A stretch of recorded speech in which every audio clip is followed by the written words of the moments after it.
사도신경으로 우리 신앙을 고백하시겠습니다.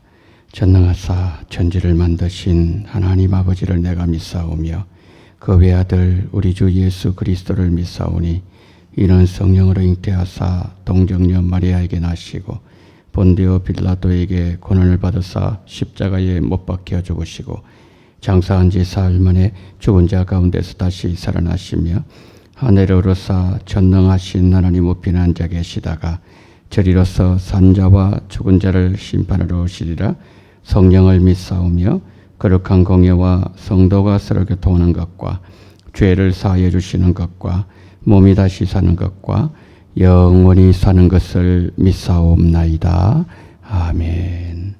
찬송가 329장 찬송가 329장입니다.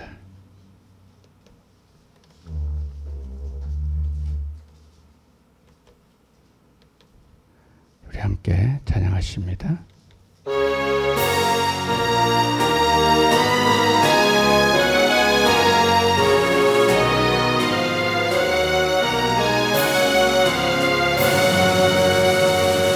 그날 불러 일어서서 말씀대로 전하리라. 나 주님의 뜻을 따라 길 잃은 양 찾으리라. 그날 인도하옵소서. 나도 남을 인도하리. 그 말씀에 주린 양떼 다 먹이게 하옵소서. 저등도 난 반석 위에 날 세우사 임주소서. 내 손을 펴물에 빠진 저물이를 건지리라. 내 주 얼굴 뵙기까지 주님 나를 도우소서. 이천한 몸 받으셔서 그 뜻대로 쓰옵소서. 아멘.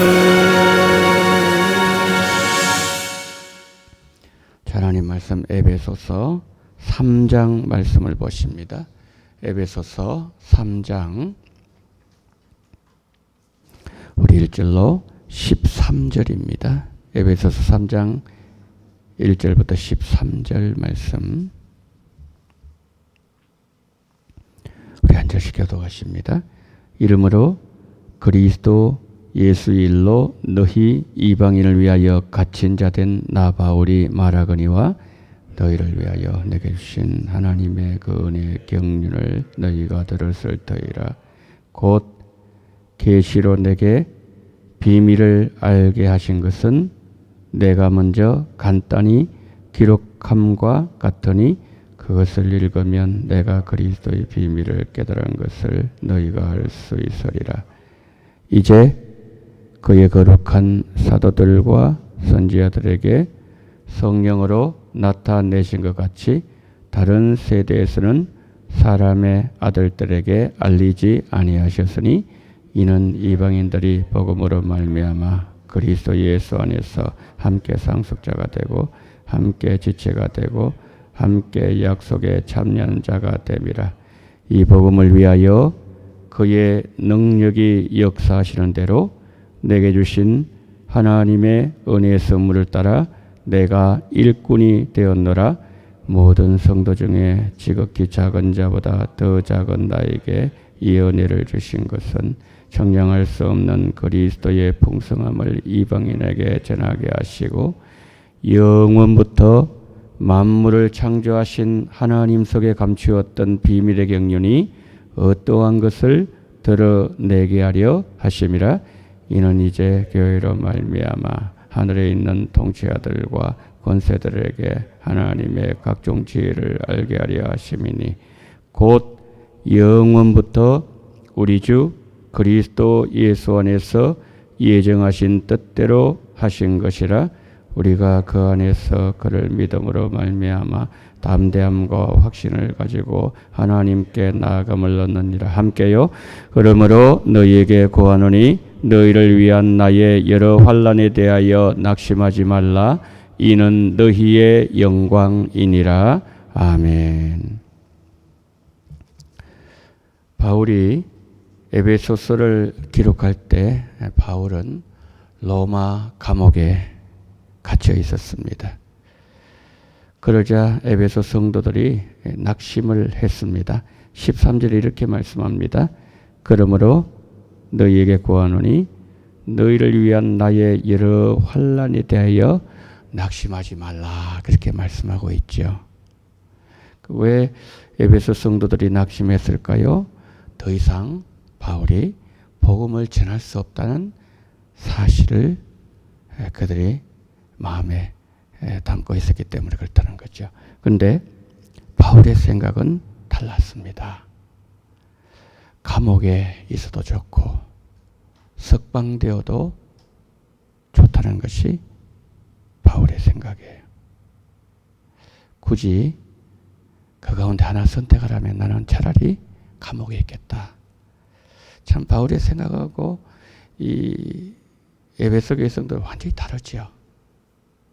바울이 이렇게 말했던 그 이유는 그리스도를 위해서 내가 어떤 방식으로도 쓰임을 받을 수 있다면, 그것을 통해서 하나님께 영광이 된다면 도구로 쓰임받는 그 자체가 바울에게는 중요했기 때문이라는 거죠. 실제로 바울이 로마 감옥에서 전도를 많이 했습니다. 그래서 그 황제에 가까이 있는 그 사람들, 그 사람 황제에게 잘못해서 감옥에 들어온 그 사람들에게 복음을 전함으로 인해서 복음이 로마의 심장부까지 들어갈 수 있는 그 근거가 바로 로마 감옥에서 일어날 수 있었다는 거죠. 그래서 바울은 말합니다. 감옥에 있어도 괜찮고 또 석방되어도 나는 전혀 관계없다. 아주 그 수준 높은 그러한 믿음을 우리에게 보여주고 있는 거죠. 근데 이제 오늘 본문을 보게 되면요, 가장 많이 나오는 단어가 두 단어가 있어요.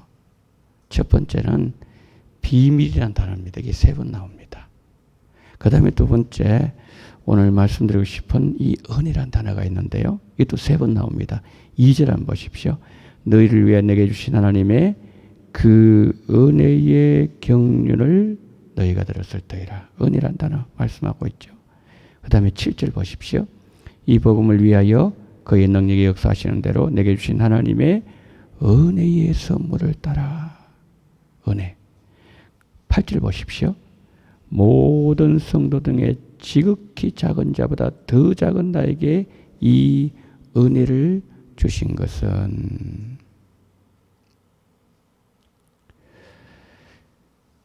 그 성경은 이제 원어 성경이 있고요. 하나님이 원래 바울에게 주셨던, 모세에게 주셨던 그 성경이 이제 우리가 하나님 주신 이 본래 성경이 있지 않습니까? 이 성경을 사실 이제 우리 가지고 있는 것도 다 번역본이지요. 번역본은 여러 번역본이 많습니다. 지금 우리가 사용하고 있는 이 번역본은 한글 개역 개정판이죠. 개역 개정판입니다. 그런데 이전에 우리가 사용했던 성경이 개역판이었는데요. 개역판에서 개역 개정판으로 넘어오면서 한 2,000몇 가지를 고쳤답니다. 그런데 영어 성경도 마찬가지입니다. 이제 우리 그 성도님들 많이 보신 NIV 성경. NIV 성경은 독자들로 하여금 이해를 하기 쉽도록 번역한 거예요. 그러니까 원문에는 조금 이렇게 벗어날 수 있는 내용들이 있습니다. 그 속에 쉽게 이해를 시키려고 하려 보니까. 근데 성경 원문을 가장 근접하게 직역한 성경이 킹 제임스 버전입니다. 킹 제임스 성경. 이 성경이 그래서 학자들이 어떤 근거 구절로 될 때 킹 제임스 성경을 많이 인용하는 이유가 거기 있어요. 이 성경의 원문에 가장 가깝게 번역한 킹 제임스 성경인데, 킹 제임스 성경은 오늘 8절을 어떻게 번역하는가 하면요. 이런 8절 한번 보십시오. 모든 성도 중에 지극히 작은 자보다 더 작은 나에게 이 은혜를 주신 것은, 은혜를 말씀하면서 마지막 세 번째 은혜라는 단어가 8절에 나오는데, 근데 이 8절이요, 사실은 문법적으로 얘기하면 이거는 틀린 표현이죠. 문법적으로 말씀을 드린다면. 왜 그런가 하면은, 여기 지극히 작은 자, 이거를 킹 제임스에서는 어떻게 번역했는가 하면은, 가장 작은 자라 그랬거든요. 여러분, 이게 최상급인데, 가장 작은 자보다 더 작은 자가 있습니까? 없거든요. 그러니까, 더 작은 자가 없다고 얘기할 때 마지막을 사용한 단어가 가장 작다는 단어 사용하지 않습니까? 그런데 지금 여기에서 가장 작은 자보다 더 작은 나라 그랬거든요. 여러분, 이거는요, 바울이 겸손한 지 않은 표현이 아닙니다. 바울의 겸손한 모양을 나타내는 표현도 아니에요. 이게 뭐냐면은 바울의 심정을 그대로 보여주고 있다는 겁니다. 나는 세상에서 가장 작은 그 사람보다도 더 형편없는 사람이다. 미물과 같은 존재라는 그런 뜻이죠. 그러면 바울이 이 고백이 바울이 할 수 있었던, 가능했던 이유가 어디 있었는가 하면요, 부르심에서 찾아봐야 돼요. 부르심. 다메섹에서 부활하신 예수님을 만나고 거기에서 이방인의 사도로 부름을 받을 때 그 자리가 어떤 자리였습니까? 만약에 바울이 조금이라도 주의를 하다가, 아니면 주를 위해서 열심히 무엇을 하는 가운데서 하나님께서 그 바울을 그냥 아주 지극히 사랑하는 마음으로 불러주셨다면은, 그러면은 바울은요, 말은 안 해도 속으로 그래도 한 0.1% 정도는 내가 주를 위해서 헌신했기 때문에 불러주지 않았을까, 이런 생각 가질 수 있잖아요. 그런데 바울이 그때 교회를 흘고 있었죠. 교회는 뭐죠? 그때 예수님이 가르쳐 주셨어요. 바울에게. 교회는 내 몸이다. 너는 지금 나하고 싸우고 있다. 지금 나를 지금 대적하고 있다. 그때 깨닫게 된 거예요. 그러니까 예수님의 원수, 예수님과 싸우려 들고 예수님의 반대편에 서서 예수님을 해하고 있는 그 원수에게 예수님을 불렀다는 거죠. 이게 가능합니까? 세상에 바울밖에 없습니까? 그 당시에 얼마나 여러분, 바나바를 비롯해가지고 12사도들 얼마나 여러분 뛰어난 위대한 일꾼들이 많았습니까? 그런데 예수님은 그 예수님을 해하려고 달려들고 있는 그 사울을 뭡니까? 일꾼을 부르시잖아요. 사울 입장이 이해가 안 되는 거예요, 이게. 아니, 내 주변에 이렇게 사람들이 많은데 왜 하필 나냐는 거죠. 왜 하필? 그래서 이방인의 사도로 부름을 받은 그의 부르심의 자리가 있기 때문에 그 자리를 생각하면은 바울은 어떤 입술에서 말이 나올 수가 없다는 거죠. 나오는 것이 하나 있다면은 나는 죄인이라는 고백과 그리고 은혜라는 고백, 이거 외에는 없다는 거죠.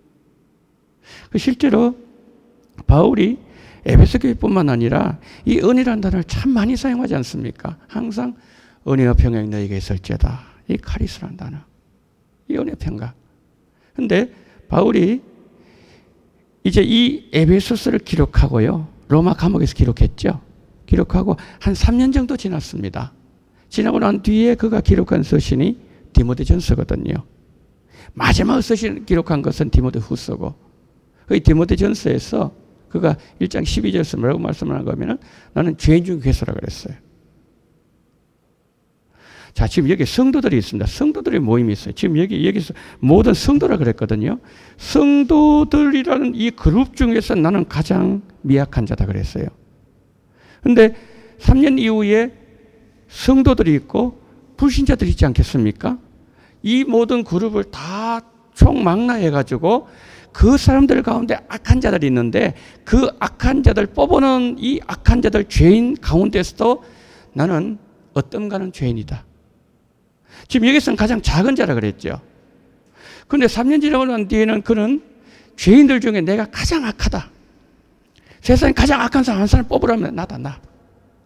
이렇게 말씀하고 있죠. 이건 뭐냐면은 은혜가 뭐죠? 더 깊어졌다는 거죠.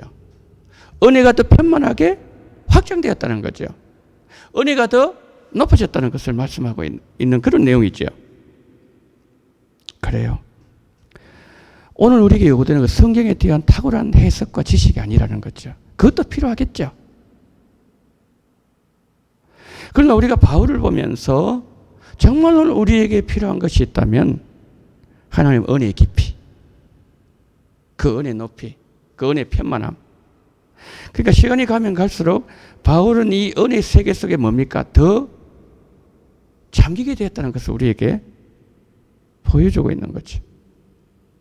그러니까 제가 좀 전에 말씀드렸던 디모데전서 1장 12절 같은 경우에 다른 것은 다 과거를 사용하거든요. 그런데 내가 죄인 중에서 이 현재형을 사용합니다. 이 진행적인 의미예요. 지금도 나는 그렇게 생각하고 있다. 여러분, 우리가 이 놀라운 지식이 우리 속에 들어가야 되지 않겠습니까? 이게 우리에게 필요하다는 거죠. 오늘 우리에게 필요한 것은 은혜라는 거죠. 은혜.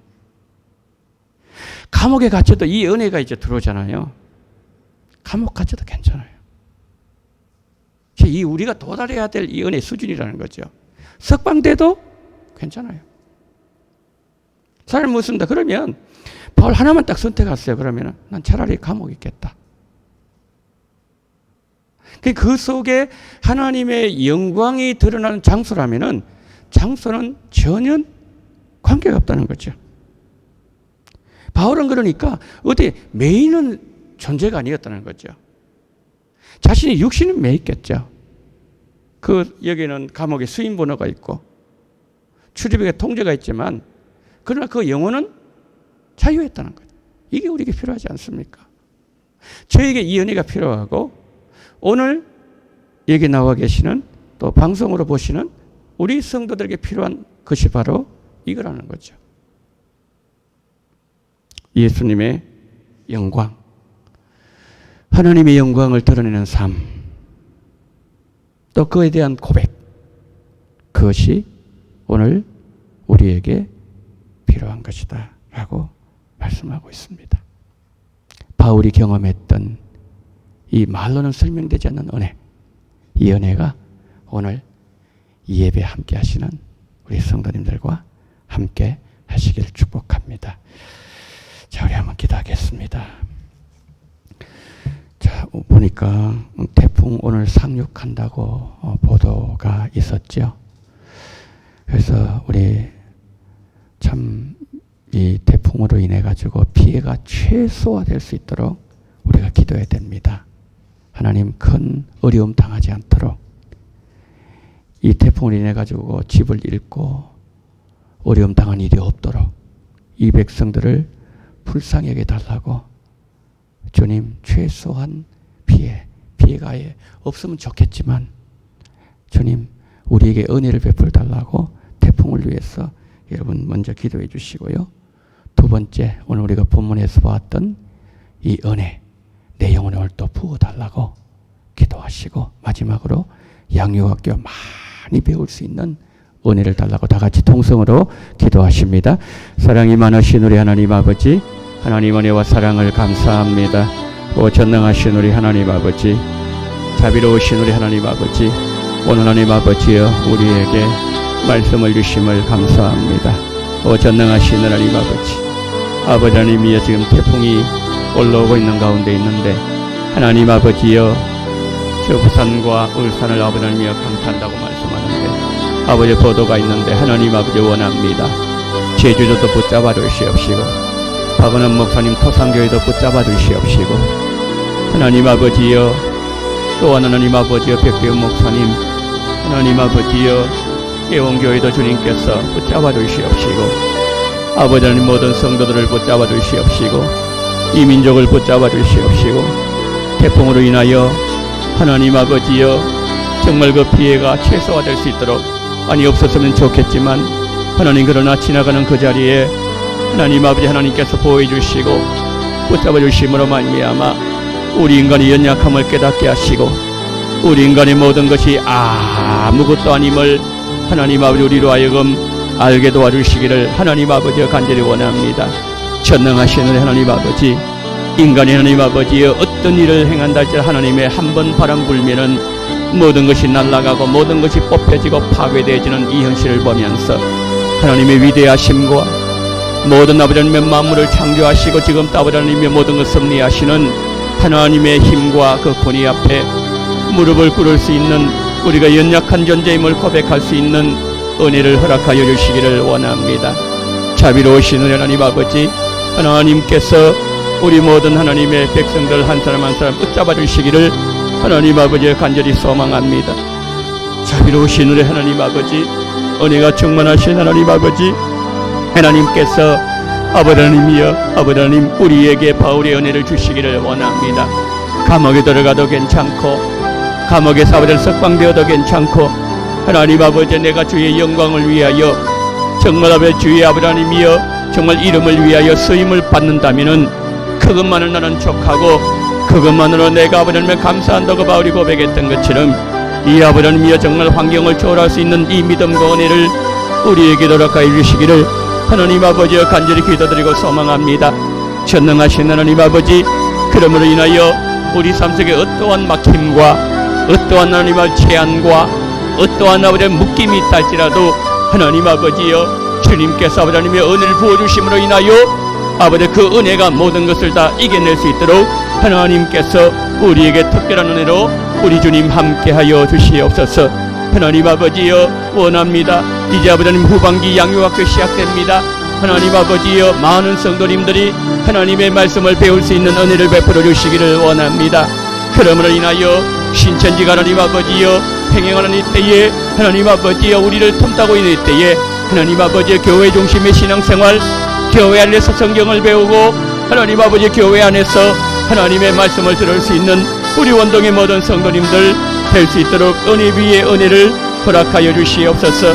전능하신 하나님께서 온전히 붙잡아 주시기를 원합니다. 성령으로 함께하여 주시옵소서.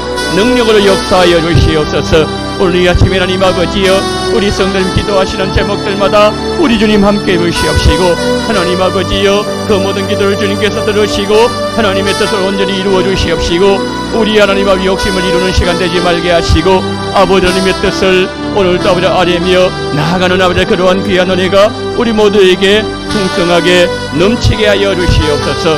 모든 것을 다 주님으로 부탁합니다. 아버지여 함께하여 주시옵시고 붙잡아 주시옵소서.